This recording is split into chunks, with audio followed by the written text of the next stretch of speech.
So we're going to talk about how this solution will help people pull themselves out of poverty. Okay, the second solution is called the green collar job.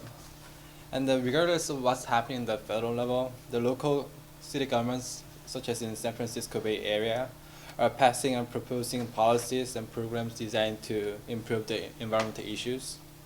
And those policies include zero waste, energy and water conservation, residential solar energy and stuff. And the really good thing about this area, the San Francisco Bay Area, is that the residents are really aware of green environmental issues, so that they are willing to buy and spend their monies to, the services for the environmentally good, friendly stuff. So this actually helps to spread the green collar jobs. And the example of green collar job is that bicycle repair or the car truck mechanical jobs, or green waste composting on large scale, or the landscaping, material reuse, and recycle, reuse, all those stuffs. And actually the local farm and organizations are We're out of time. Oh, sorry. I didn't say it. Thank you very much for listening. Sorry. I wasn't paying attention, sorry.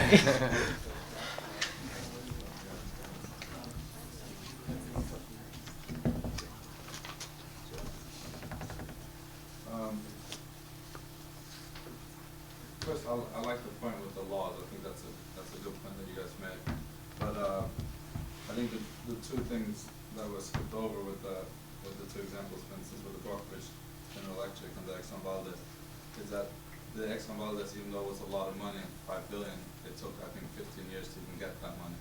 So I think it shows that the legal way around it is not the best in terms of global warming, because the idea behind global warming is that you don't have 15 years to spare. It actually needs to be done now.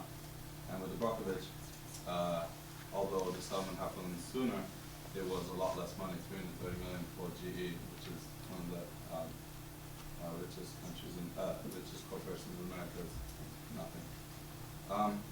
The question I had was about council member, because it specifically designated you guys as a council member. What do you guys think a council member could do, and why what can a council member do more than a mayor, a senator? Should it stay local? Does the council member have to take it to the state level to get anything done, in terms of laws or whatever? In terms of legally speaking, the council can do its best by mobilizing its community in favor of legal solutions and presenting them to the national level. At the council level, we can only regulate corporations that are within our jurisdiction. However, the corporations that are causing harm to our communities are all either multinational or national at the very least. So the most we can do as council members is to make sure that everyone in our community understands the effects that these things are having, understands who's responsible for it, and uses everything in their power to mobilize themselves to push for legislation on Capitol Hill. So. And you think a council member could get that done? Is that at least realistic? I'm not saying it's not. I'm just saying that. In terms of the council's full capability, like the best that a council member could do, it would be definitely to mobilize their community. In terms of first steps that would involve, that would mean passing resolutions and making sure that we use council resources to reach out to the community and educate them and let them know what they can do as our constituents. And can I go? Yeah. Okay. And I think the council member is really advantageous position in terms of green collar job too. I didn't really talk about it, didn't have time, but Yeah, we didn't get into it. yeah, so it can act as a bridge between the local government and its members, so that the really important part of the green collar job is that there needs to be the incorporation between the public policy and the residents' awareness of green business, and residents are like willing to buy and pay money, and like also to adopt the green collar jobs, so that you can just act separately. It has to act together, and I think the council member actually can do help those kind of things by acting as a bridge in between. I thought your presentation was packed full of ideas, and I would like to tease out what might be a possible source of tension in the presentation or in any strategy based on it. I heard a few different goals or values.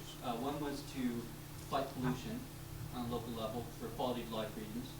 One was to fight global warming or the effects of global warming. And then the third was to work for economic justice. And so my question is basically, how often can you have all three?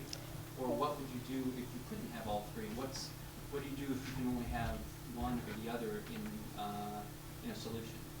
Can I take this one? Well, we didn't get into the last part of it very in detail, but basically what the second solution is to bring green collar jobs into poorer communities so that they can be trained in jobs like installing solar panels or weatherizing a house. They can be trained in a field that can't be outsourced, that's guaranteed to grow. And not only will it help these people out of poverty and help economically, but it will also help in terms of global warming because it'll be spreading the green movement. So I think those two really go hand in hand, the economics of it and stopping global warming. But the second part, which is the pollution, that one is harder because legal action takes a lot longer. So maybe not all three can happen at once, but I definitely think you can aim for 2 out of 3.